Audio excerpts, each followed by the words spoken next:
हम सब परिश्रम करते हैं और हमें इसका फल भी मिलता है, किंतु कई बार ऐसा होता है कि परिश्रम हम करते हैं किंतु श्रेय किसी और को मिल जाता है या कोई और ले जाता है। अब ऐसे में हम निराश हो जाते हैं, हताश हो जाते हैं, उसके पश्चात कार्य करने में मन नहीं लगता। हम अपना सर्वश्रेष्ठ योगदान देना ही बंद कर देते हैं। चिंतित रहते हैं कि यदि पुनः मैंने ऐसे ही परिश्रम किए और पुनः इस परिश्रम का श्रेय कोई और ही ले गया तो परिश्रम करके ही क्या लाभ है। और इसका परिणाम ये संसार आपको निकृष्ट मानने लगता है।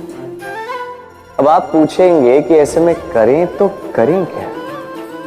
आपको एक बात बता दूं कि यदि आप इस बात की चिंता ही न करें कि आपके परिश्रम का श्रेय किसी और को जाएगा तो आप इस संसार में महान से महान कार्य कर सकते हैं, हर बार स्वयं से ऊपर जा सकते हैं। और ये सीढ़ी बड़ी लंबी है। स्मरण रखिएगा, जब किसी बगीचे में पुष्प खिलता है तो लोग माली को श्रेय देते हैं, किंतु जब सुगंध आती है तब लोग माली को नहीं पुष्प को स्मरण करते हैं। इसलिए निर्विकार प्रयास करते रहिए, परिश्रम करते रहिए, आपको श्रेय अवश्य मिलेगा। भले ही लोग आपको श्रेय देना भूल जाएं, कि प्रकृति कभी नहीं भूलती। हम मनुष्य जिनसे प्रेम करते हैं उनके लिए सब कुछ करने की चाह रखते हैं।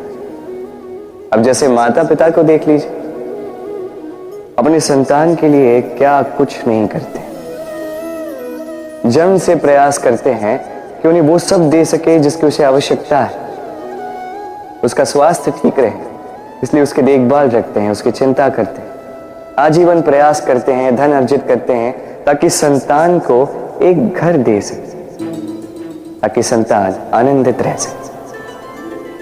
किंतु इसमें कुछ न कुछ कहीं ना कहीं अनुचित। अब आप पूछेंगे कि इसमें अनुचित भला क्या है। हमें अपनी संतान को कुछ देखकर संतोष मिलता है तो इसमें अनुचित क्या हो सकता है। आप ये नहीं समझ पा रहे हैं कि आपकी संतान को आगे जाके इसी का बहुत बड़ा मूल्य चुकाना होगा। आप ही की संतान को और किसी को नहीं। जब उसे कुछ पाना होगा वो संतान सर्वप्रथम आप ही को देखेगी, स्वयं परिश्रम करके उसे पाने का प्रयास वो नहीं करेगी। और जब उसे पा न सके तो सबसे अधिक दुख भी आपके संतान को ही होगा। इसलिए यदि संतान को कुछ देना है तो घर नहीं, सीख दीजिए, एक अच्छे चरित्र के निर्माण का प्रयास कीजिए, क्योंकि एक अच्छा चरित्र ही इस संसार में सफलता की सबसे बड़ी शिखर तक पहुंचता है। संसार का सबसे बड़ा रोग कौन सा है? कोई कहेगा भूख, कोई कहेगा बुढ़ापा, कोई कहेगा ज्वर आदि इत्यादि। हम सदैव प्रयास करते हैं कि इन रोगों से हम दूर ही रहें। समय समय पर हम चिकित्सक से मिलते हैं, हर संभव प्रयास करते हैं कि ये रोग हमारे आसपास भी ना भटके। किंतु संसार का ये सबसे बड़ा रोग सदैव हमारे साथ ही रहता है और इस रोग का नाम है भय। किसी भी बात का भय।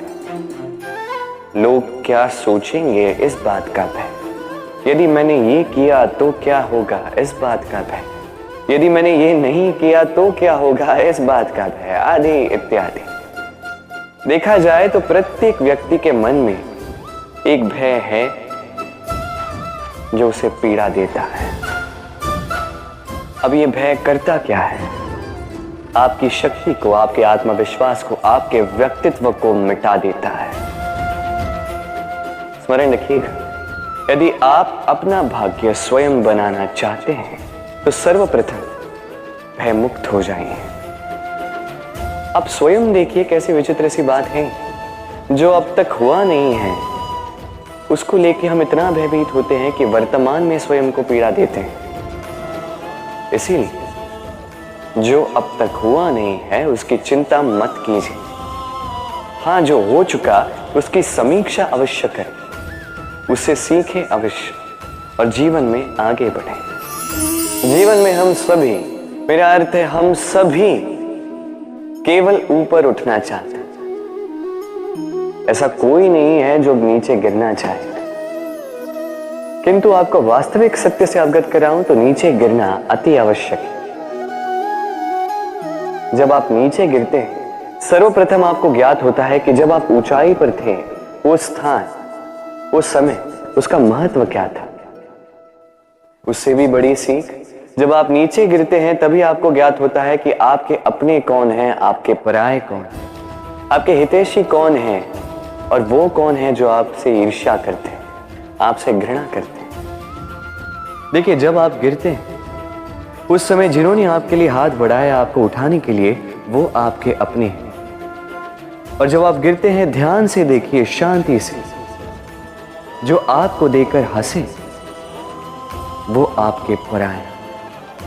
और ये अपनों और परायों के बीच का अंतर आपको तभी ज्ञात होगा जब आप गिरते हैं, तब नहीं जब आप उठते हैं। इसलिए गिरने से कभी भयभीत मत होइएगा, ये आपको जीवन की बड़ी से बड़ी सीख दे जाता है। इस कील को देख रहे हैं, इसका आकार कितना सुगम है और इसी आकार के कारण इसे बड़ी सरलता से दीवार में ठोका जा सकता है। किंतु जब आप इस कील को पुनः दीवार से बाहर निकालते हैं, आप देखेंगे कि वहां एक चिन्ह रह जाता है। अब इसी की भांति होते हैं हमारे कहे कड़वे शब्द। जब हमारे मुख से ये कटाक्ष निकलते हैं, ये व्यक्ति के मन को आहत कर ही जाते हैं। उसके पश्चात भले ही आप उनसे क्षमा भी मांग लें, किंतु फिर भी उनके ये घाव नहीं भरते। आपके कहे ये शब्द, ये चिन्ह उस व्यक्ति के मानस पटल पर अंकित रह ही जाते हैं। इसलिए मैं सदैव कहता हूं, इन शब्दों की शक्ति को समझिए, इसकी महत्वता समझिए।